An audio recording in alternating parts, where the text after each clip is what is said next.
Jeg hedder Dorte Møller Madsen, og jeg har virksomheden Stormvind. I nogen kalder den Stormvind Social Selling, fordi jeg er ligesom den, der har kommunikeret det her budskab rigtig meget de sidste par år.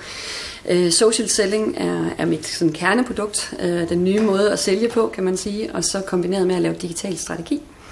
Og jeg er bosiddende nede omkring Middelfart, men har kunder i hele landet. Man kan sige, at social selling er en kombination af at kunne nogle nye tekniske muligheder. Man skal ligesom tage til sig som sælger, for ligesom at kunne følge med i al den her online dialog, der foregår, viden vi kan få om vores kunder.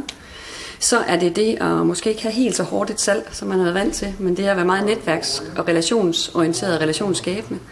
Og så bruge content marketing til ligesom at klæde kunderne på og nurture dem i deres beslutningsproces med de rigtige ting på det rigtige tidspunkt. Men nogle af de tips og tricks, jeg gav videre, jamen det var, at man skal kigge på sin LinkedIn-profil som en sælger, og dermed med fokus på sin næste kunde, i stedet for nødvendigvis rent med fokus på sin næste arbejdsgiver, som rigtig mange af de danske LinkedIn-profiler er. Og vi gennemgik lidt nogle forskellige ting, man kan gøre, men blandt andet at tænke i søgeoptimering, og at tænke i den tekst, man formidler, og om det er noget, der bidrager den besøgende med noget værdi, og dermed giver en samlet brand af en selv, så når man møder kunden, så er man allerede betragtet som en værdifuld ressource. Og så er det at lære at spotte købsignaler online, og så ikke bare lige hugge til, måske på den hårde måde, men at bruge den viden på en intelligent måde, og ligesom få nurturet, og dermed gøre sig fortjent til at få et møde med kunden. Der er også rigtig meget social trust, kan man sige. Det er, at folk tror på, at man er den rigtige inden for feltet. Altså, social selling-begrebet er kommet fra udlandet, men der er det næsten 100% LinkedIn, man sådan lidt taler, og så Twitter, kan man sige. Men herhjemme, når lederne har lavet en undersøgelse, der blandt andet også, fordi jeg spurgte deres medlemmer, hvor er I? Og det er bare det medie i Danmark, med 1,3 millioner cirka, og rigtig mange erhvervsfolk, så er det der er flest koncentreret. Så kan det være, at Google Plus er det rigtige, hvis man er meget inden for IT.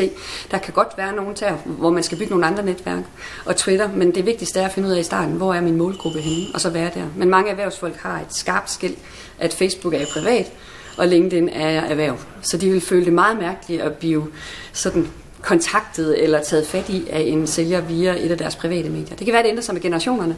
Når jeg gæsteunderviser for nogle unge elever, så bliver de helt forvirret over, at vi har det her skilt. Men det har rigtig mange, i hvert fald i min alder og deromkring. Der er rigtig meget efterhånden, mest på engelsk viden derude.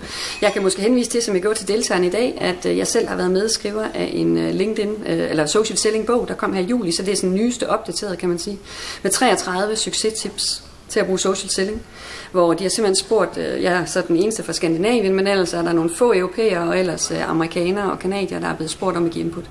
Det kunne være et rigtig godt sted at starte. Så får man lidt forskellige vinkler, og der er meget LinkedIn, men også lidt Twitter og andre ting. Kundernes købsproces har ændret sig. Har I tilpasset jeres salgsproces? Og så måske en af de vigtigste, social selling gør ikke en dårlig sælger god, men en god sælger bedre.